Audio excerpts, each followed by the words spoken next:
right, y'all. So I am so excited because honestly, this is the first time that we've like seen each other, whether virtually or in person or whatever, in 3 years. So Yes. and we're closing out February, and I first met you in February of 2019. So here we are coming back full circle.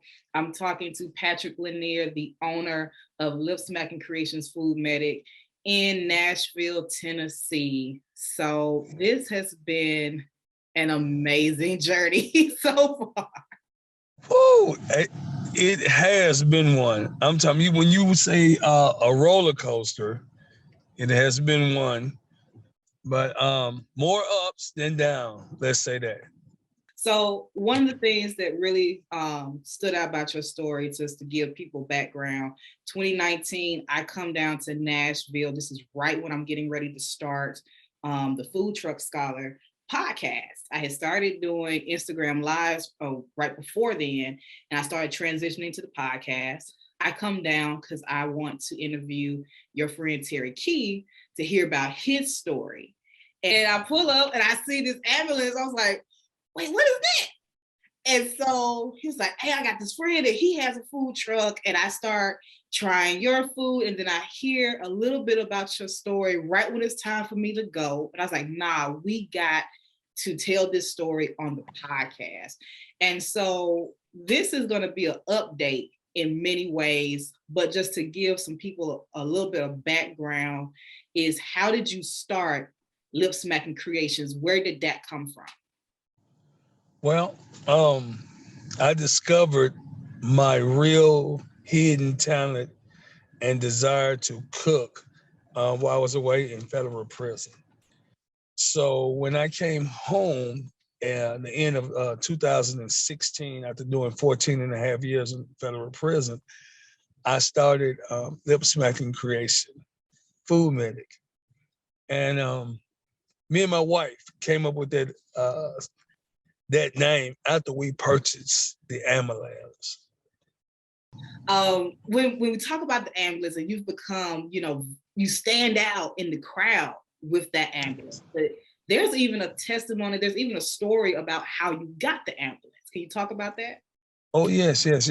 So Craigslist and all the social media things was new to me.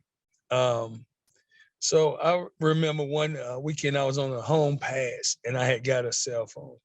And so I was just on the phone, just trying out everything that I could think of, and happened to tap on something that said Craigslist.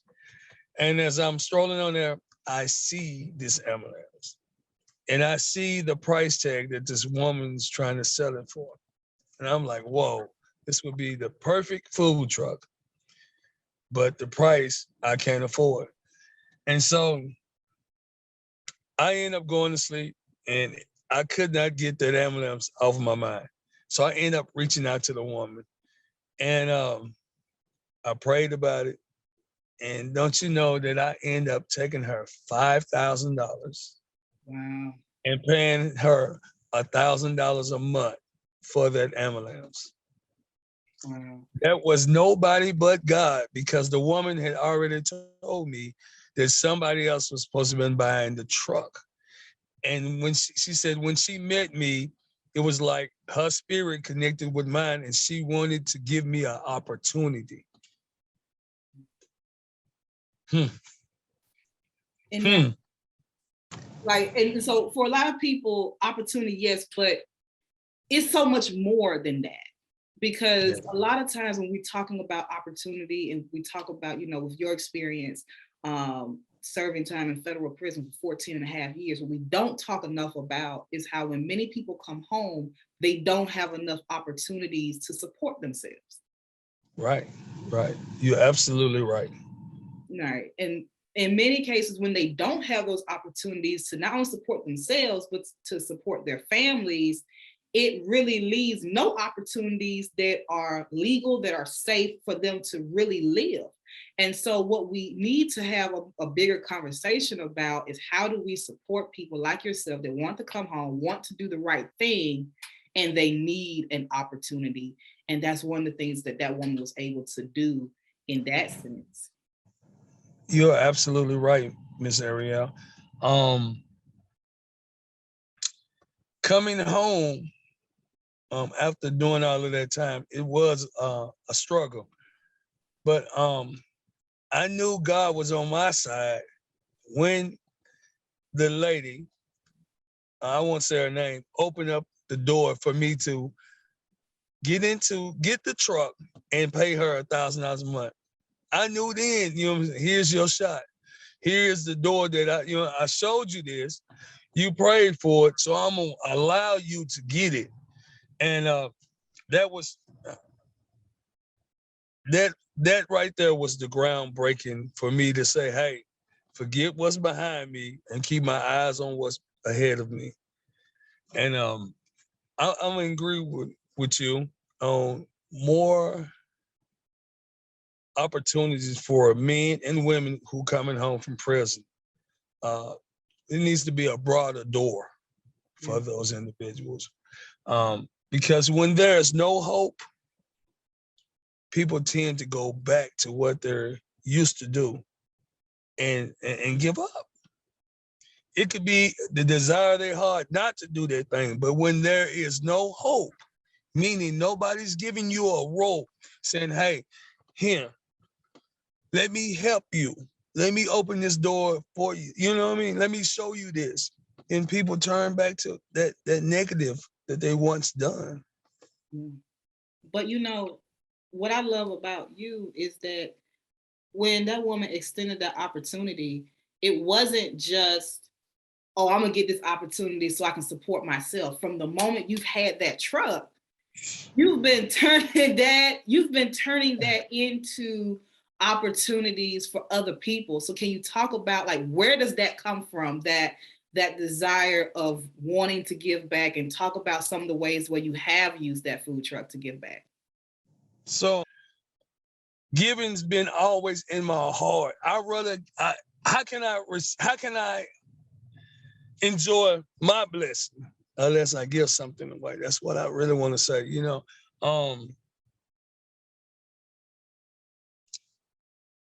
When the tornado came, I gave away. I gave away more than I actually had to survive.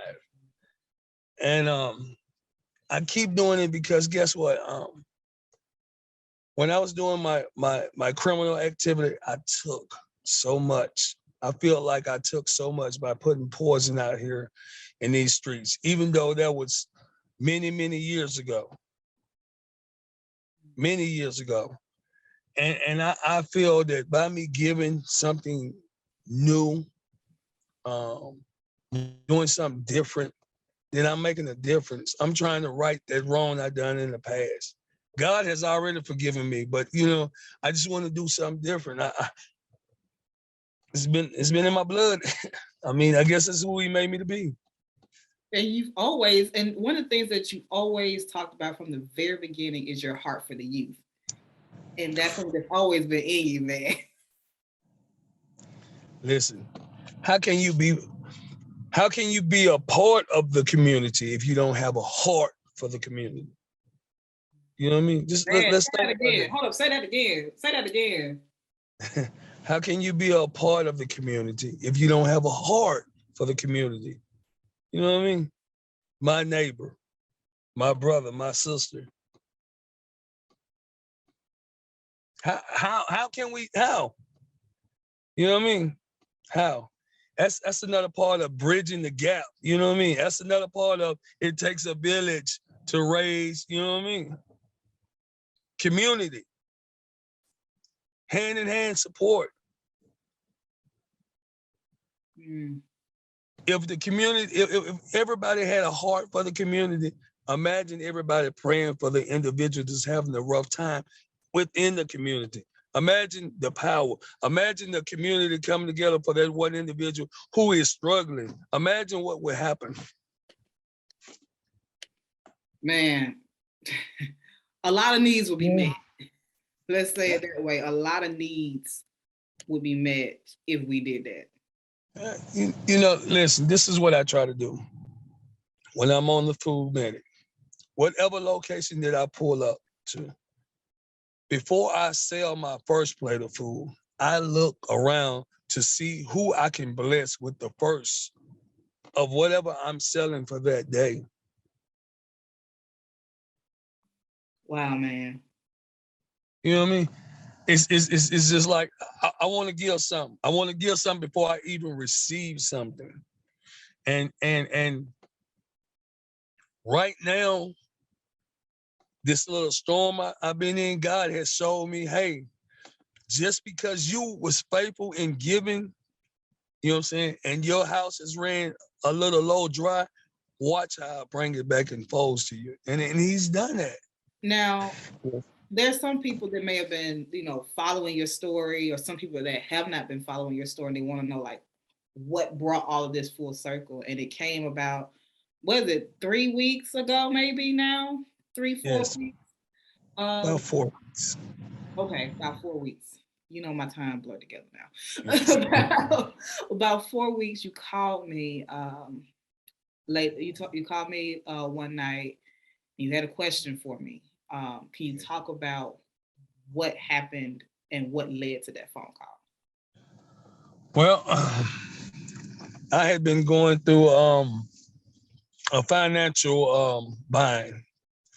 And so because of COVID, I had lost a lot of my income, places that I was going, places that where you knew you was gonna make uh, enough to cover a bill and a half of a bill, meaning you was gonna make pretty good money.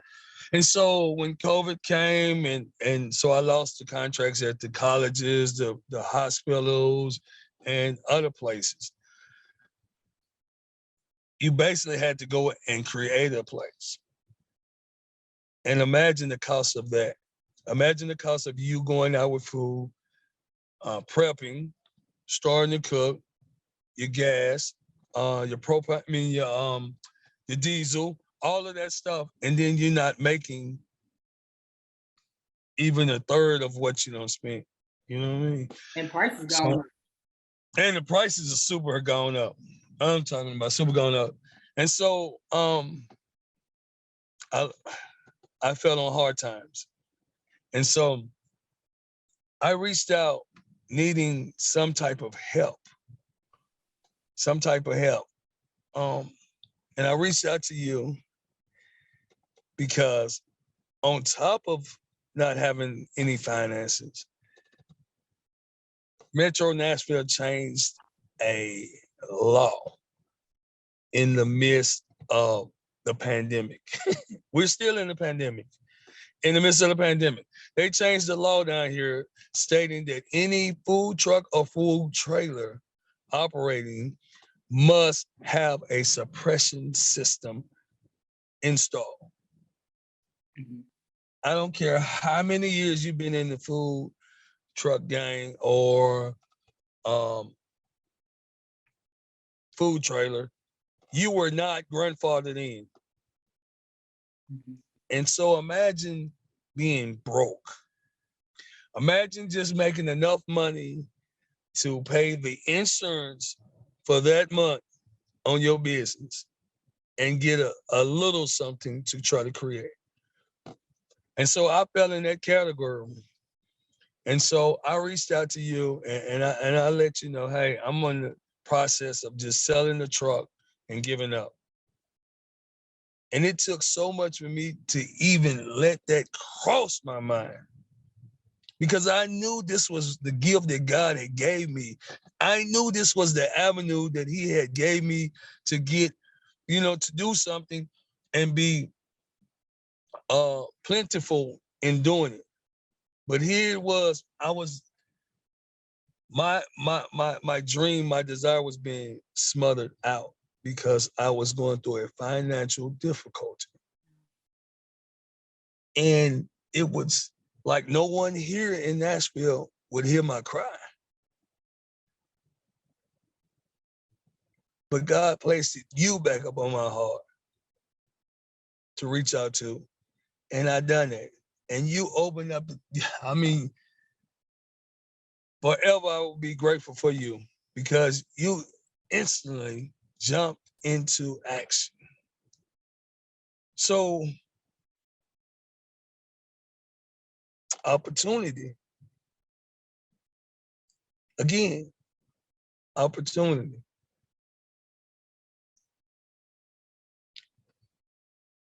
You reached out and you contact this person and that person and that person. And look what we had. The ball just got to rolling. Wildfire. Wildfire. What you do, Ariel, you are creating so many opportunities for other individuals who may come up out of prison with a desire to cook, with a desire to branch out and bring new ideas in the food industry to individuals, and just go by and see your podcast or read your book.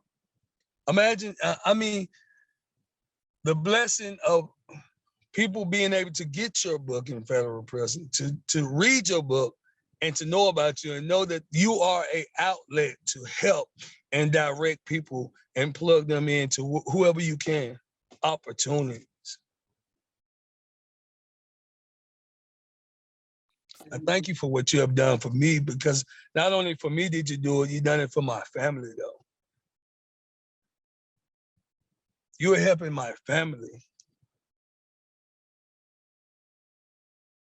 I said I wasn't gonna cry. I said I wasn't gonna cry. Because somehow, every conversation you get me to cry. I don't know how you do it, but every time. It's just, I mean, when I just think of, like I say, when I think about how it all began, God had already created. It's just, I mean, you was coming to interview Mr. Key. At the last minute, I was called. And though the focus was supposed to be on him, God directed you to me for this season. For this season. As much as you say that you're grateful for me, Patrick, I'm grateful for you, because there have been a couple of times, and it usually be in October. It usually be in October when you call. Yes. And you say something that I need to hear in the moment I need to hear it, and you have absolutely no clue that I need to hear it. And it be in the moments where I feel like everything is a mess. And I'm doing, where I feel like I'm doing a lot, but not enough. And that it doesn't all make sense at the end. And I'd be ready to be like, you know what? We tried. We can just put it down. And when I get a phone call from you, or when I get emails from, listeners or whomever that just come out the blue that I'm not expecting, it reminds me that it's not about me, but also gives me that confirmation and affirmation that I am on the right path after all. Amen. Amen. And I'm so grateful to you. And I'm so grateful for the community that showed up that yes. I didn't know. Because when you called me that night, I didn't get much sleep that night after we hung up. Because I was like, I know that he needs help. Yes. And I don't know how to fix it. And the fact that I didn't know how to fix it bothered me.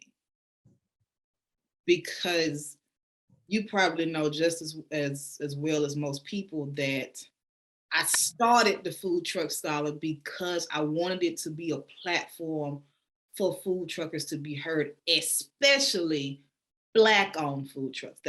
My research is on Black-owned food trucks, and I didn't want to just interview folks, get their stories, write it all up in my dissertation, become Dr. Ariel D. Smith, and yay, that's it. I wanted it to be something to give back to people. And in that moment, I felt like this is a moment where he needs me. I can't let him down, but I don't know how to fix it. And so I spent that night just going through ideas of like, I know that he needs support with like understanding profit and loss statements, understanding like accounting terms and all that stuff. Because I know when you're applying for grants, that's a monster in and of itself. Yes. You can have all the stuff together and still not get grants, but it makes it that much harder when you still need that support. So like, I know that is needed, but that doesn't fix the immediate need of financial support. So I used to live in Nashville. I lived there for a year when I went to Vanderbilt. And I know of people that still live in the area. So I Facebooked them, I texted them and said, hey, I need some help. I got a friend of mine, he's a food trucker, he's going through a lot, hasn't gotten support from the EIDL. I still haven't gotten support from that myself. And I was like, what can we do? I was like, what can we do? And so they started throwing out some different nonprofits. I shared those nonprofits with you, and then they GoFundMe. So I was like, okay, cool. So I started like, okay, I can set up a GoFundMe, I can do that. And then one person told me about this Facebook group that's in Nashville. And I was like, are you a part of it? I said, no, I'm not. So they added me to this Facebook group. The day I was in, I see Erica Glover from Fox 17. Mind you, I didn't know who she was. Like, no clue. Because I didn't watch the news when I was in Nashville. I was on Facebook, you know, whatever. I thought that was... No, so you thought that we knew each other. Yeah, I thought y'all was like partners. I was like, dang, like, okay, no, here we go. I knew nothing. I knew nothing at all. The day I joined that Facebook group, she made a post saying, hey, I'm open to pitches. What are some stories I need to hear about from the community? And there was this thread of people that was telling about different stuff. And so I jumped in, I said, I'm a podcaster that covered a local food truck that has given back to the community and now he needs our help. That's what I said in the post. She inboxes me and says, I want to hear more about this. It was late that night. And I said, well, I'm happy to talk to you tomorrow if you have time or whenever. So that was Thursday night. She said, tomorrow works. And so we talked. And that's how my part of this, she was like, I'm going to talk to my people or whomever. Give me a few minutes. That's when I texted you. And she was like, it's a go. We're going to do it. That's how that came about. I never knew her. When you was like, which news station? I was like, I don't know. I was like, whoa. I was like, when you said Eric, I was like, Glover from Fox? I thought y'all was like, hey, you couldn't have told me nothing different. I thought y'all was like buddies, you know. But guess what? Again. Exactly. At the right time. Exactly. And when we think about not only that, so we got that story out. I did my part on Friday. You was able to get your part in Monday. The story goes out Monday night. The GoFundMe is done. So we're able to attach the GoFundMe to the news story. And it starts taking off. And we're like, oh, yes. Yes. People know that yes. But then GoFundMe reaches out. And they send me an email that's like, hey, we got this person that saw your GoFundMe about Patrick. They want to support. We want to make it a surprise because it's Random Act of Kindness Day this week. Do you know Patrick's like schedule? Now, mind you, I didn't know that there was a World Random Act of Kindness Day. I didn't know when it was. So I had to Google it. Like, oh, that's tomorrow. Huh. Yeah. And I got out of all days, I'm talking about. You're like, it just like could nobody have set that up the way that the way it failed. Like there's no, you could not have planned that if you wanted to. And so she was like, you know, this is normally a surprise. You know, it's gonna be. I'm like, I'm in Indiana right now. So I'm in a totally different state. I'm like 6 hours away. I got to figure out where Patrick's at without telling Patrick why I need him to know, like why I need to know where he at and when. So you got a chance to tell me who it was. I'm like, I don't know who this is. So talk to us about what happened random act of kindness day at the local distro. So I get to the local distro and I go inside the local distro. And so while I'm inside greeting everybody inside the local distro, getting ready for our Monday meeting, I see some individuals outside speaking to one of the employees there. And so I'm looking and I'm like, okay, that's not my business. Let him take care of that. Da, da, da.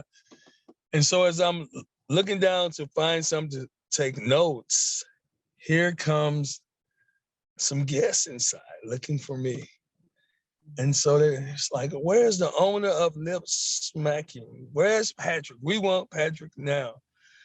And so I stood up and looked around, and here was Lexi. OMG. I was like, man, I know this face. I seen this face. I know this face. I know this face, but I could not, my mind was not clicking so quick. So here it was. I was being recorded for TikTok. Oh my goodness.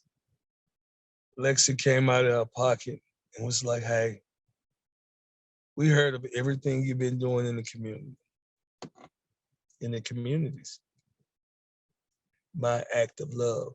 Even though I'm not a part of that, even though I don't live in that community, I bring love to the community. You see? If a man brings love to the community, he comes to try to bring solutions to limit the problems. If a woman brings love to the community, she comes too to bring solutions, trying to eliminate the problems. And so Lexi comes out of her pocket and said, hey, we want to donate. We want to give you this money. We want to give you $500. We're sewing $500 into you. Today is an act of kindness day.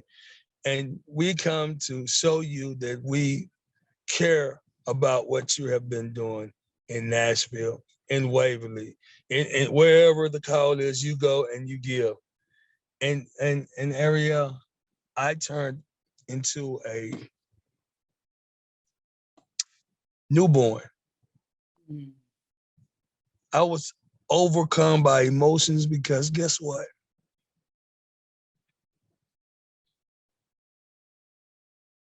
It was somebody else that took um, a notice of what I was doing and said, hey, you know, let me give you your Purple Heart. Let me come and, you know what I'm saying? Let me extend, a gratitude, a handshake, a hug, and let you know, hey, thank you for making a difference. Thank you for being a man. Thank you for trying to bring solutions within the community, within the world.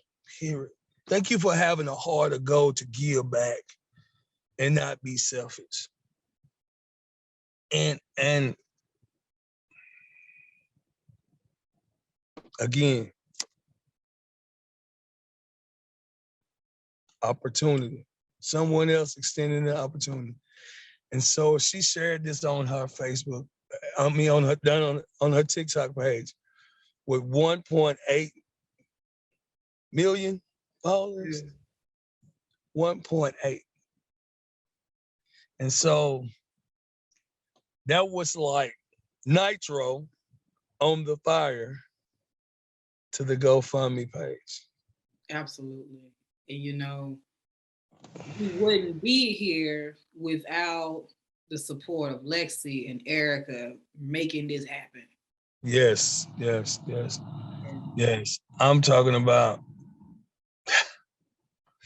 and not only did Lexi open that door, she also has opened up a door for me to be a vendor at the venues she's giving. And when she found out that, on that Monday that the my generator was stolen, she encouraged her followers to give, hey, come on, let's help him out. Somebody done this, and he didn't deserve this, and come on. So I'm grateful. I'm grateful. And there's so many people to say gratitude for, and we can't name them all, but I just want to say thank you to every person that donated. Yes. I want to say thank you. No. Thank you. Blessings upon. Listen, I'm sorry. I'm sorry, Ariel. No, go for it. Go for it, man. Go for it.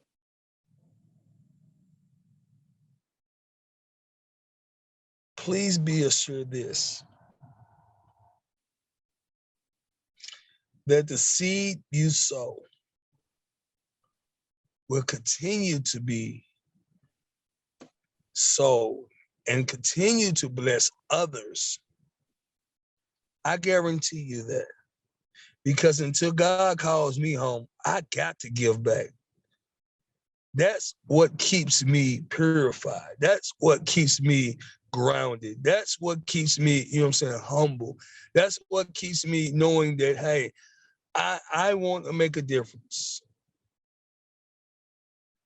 I want to make a difference. We have so many people nowadays that are homeless, and some may be because of bad decisions, and some may be because of not bad decisions, just, hard times, the pandemic.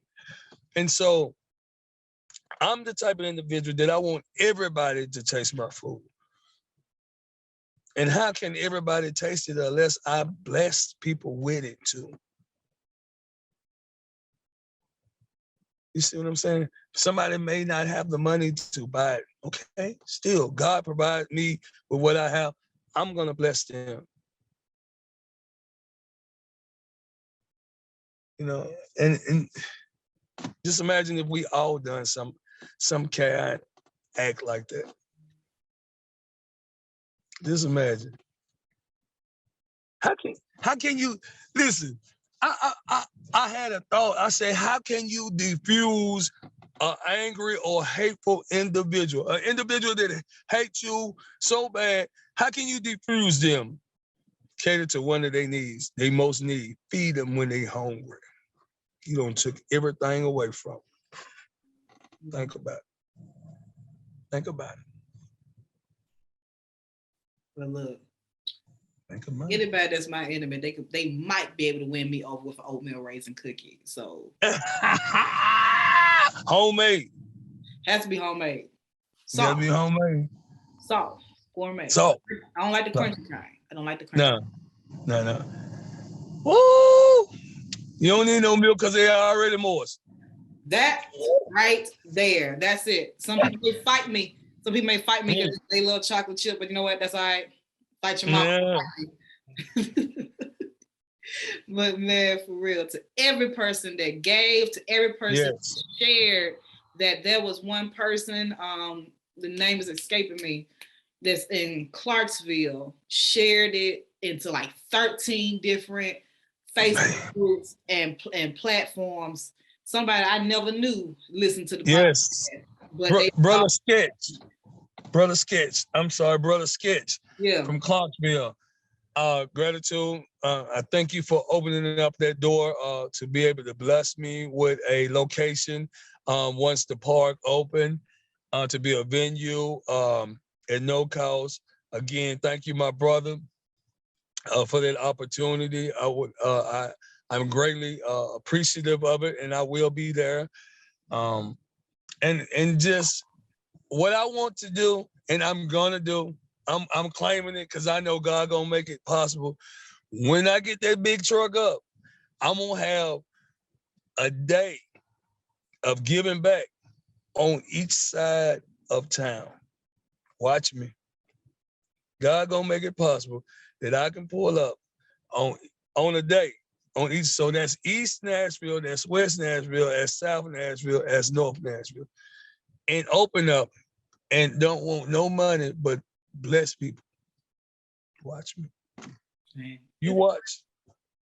You watch. And I'm not talking about something that I don't sell. I'm talking about something that I sell. That's the difference. You see what I'm saying? Something that I sell. One of my creations. Watch. Now, for a lot of people saying, like, what do you mean by the other truck? Like, right before the pandemic came, Ooh. your business was up. Like, you know, business was up. And so you was actually had purchased a second truck of that bigger space, you know, more space for you to stand up, you know, flex, because you tall. Yeah. Yes. I remember when I I don't got tired of it. And you know, you were just in the process of getting that food truck where it needed to be with the generators, the windows, like permitting, licensing, insurance, all of that stuff. You was in the process of that when the pandemic hit. Yes. So, Yes. yeah. Ooh. Imagine. I think I sent you some pictures. If I didn't, I want to send you some so you can post, if you don't mind, on your page. So imagine this. This is what happened, but imagine. So New Year's Eve of 19, which was going into 2020, I said, you know what? What can I do besides make a New Year's resolution? So we do, what can I do to for self? For self. You know what I'm saying? Not just for self, but to boost me up a little higher, to boost me up to where I could take care of the family more and do more for the communities. And what came to mind? Sow in yourself, sow into yourself, sow into your business. So on New Year's Eve of 19, I purchased another truck, a bigger truck. Because as you had said, I'm 6'3". I'm in the ambulance, so I have to bend over like humpback just a little bit, you know what I mean? And that hurts on a big body. So I brought this truck. And when I brought the truck, I was like, that's where I'm gonna be at. We're gonna do it. And then the tornado came. Then the pandemic came. But before all of that came, when I brought the truck, I started having things done. I had a customized brother named Charles Key, who does murals, black murals, and all type of murals around the world. They're flying them around the world. I had him to come to my resident and create a mural on the food truck. And this mural was because God had just blessed me with a new son named Gabriel. I had a mural drew on the truck of Gabriel when he first tried a turkey rib. That shook y'all, didn't it? A turkey rib. A lot of people don't know about turkey ribs, but do your homework. I just had some not too long ago. Yeah. And when I come back down to Nashville, I got to get some from you too. Hey, listen. Do the gobble gobble.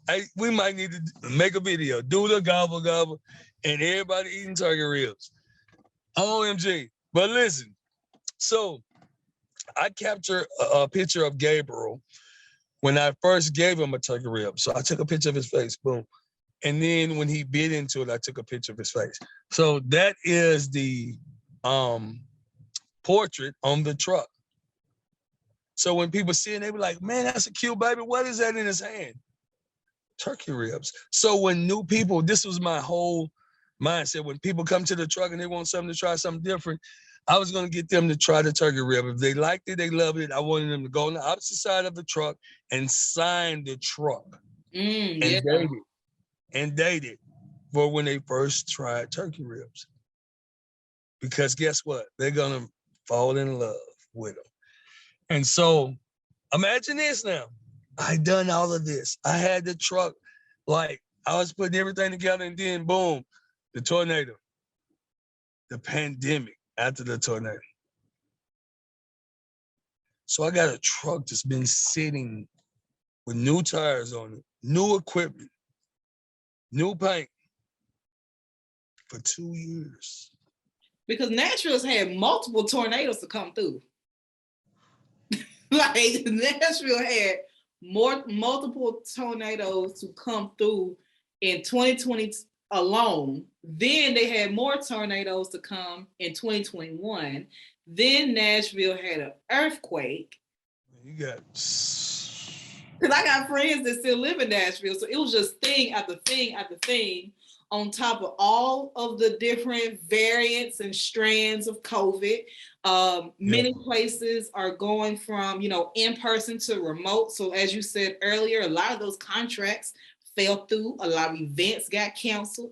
Some events started up, and then when they said, oh, we got the Delta variant or the Omicron variant, some of those fell by, and it's just a lot of different things that has happened economically for a lot of businesses, especially food trucks. And I tell a lot of people, for some food trucks, it has been great. But for some food trucks, it hasn't been. And it relies upon so many factors that determine how economically some food trucks have fared, especially even different types of cuisines. Like, it's just a lot of different things that went into it. But Nashville has been unique in just a different types of hits Nashville has taken in the past 2 years. Yes. Punch after punch. Yeah. But something that you said when you was talking about like your son, your newest son, Gabriel, on the side of the truck, that I want people to not miss is that you've always used that truck not just to give back, but to show love and to honor and to recognize people in your family. So can you talk more about that? Yes. So on the ambulance, on the food medic, we created also a item on there. It's called the Cardo chicken wrap. And it's in honor of my baby brother that was killed in 2015 by act of violence. A young man who did not know that Cardo life mattered as well as his life. Tried to rob my brother and them at gunpoint for the car. And so when my other brother pulled off, the young man fired shots into the car, striking my baby brother, which is Cardo, in the back. And he bled to death right there and died. And so in order to keep Cardo's name alive and his good spirit alive and his smile and what he loved, and he loved to eat, we created the Cardo chicken wrap, which is smoked grilled chicken, mozzarella cheese, raw spinach, and caramelized onions with a special sauce on the inside, and we deep fry it. So that is the Cardo chicken wrap. That's in honor of Cardo. And so when people come, they first try it, and they come back and I want the Cardo, I want the Cardo. And you know what, Ariel? At the hospitals at 1 o'clock in the morning, the Cardo chicken wraps was, every nurse, doctor came down, and I was like, look at you, boy, you still making people smile. I want to take the time to say thank you to all of you for joining us in this process. It means the absolute world to me. If you want to go back and hear the first story that we had of Patrick, there's some things we covered, some things we didn't. You can visit thefoodtruckscholar.com. You can also subscribe to the Food Truck Scholar on Apple Podcasts, Spotify, iHeartRadio, Pandora, or wherever else you listen to your other favorite podcasts. We are right there. And so I want to say, buy local, eat local, support your local food truck, and keep trucking. I appreciate all of you so much. Patrick, it has been a pleasure to have you, man. Thank you. It's been a pleasure to be available and to be able to see you. Can't wait to hug you. You know what I mean? To feel that love. And I thank everybody for having a heart to hear to hear the sincerity, to be able to identify the sincerity and sow a seed. You see, it takes an individual to be able to hear and know, and an assurance knowing that what they are sowing is going towards a good cause and that it will continue to be shared and given. So I thank you. And like you said, we're about to, once we receive the money, we're about to start having different projects done on the truck, and I'm going to record it, and we're going to post it, and we're going to show, and because I want the people who donated to be a part of this process. I want them, no matter where they're at, I want, when the truck roll out, I want them to celebrate that rolling out that day. Mm-hmm. So that's what I want to do on my part, to document everything and show. And again, thank you, Ariel. Thank you. Thank you for letting God use you as a platform to do all that you are doing and all that you have to do in the future to come as well. Thank you. All right. Yes. And he will continue to give you the strength. Yes. I must drink like maybe a soda before I get in the house because I know they're waiting on me. Thank you for your time. Love you too. Love you too. I love it. All right, take care.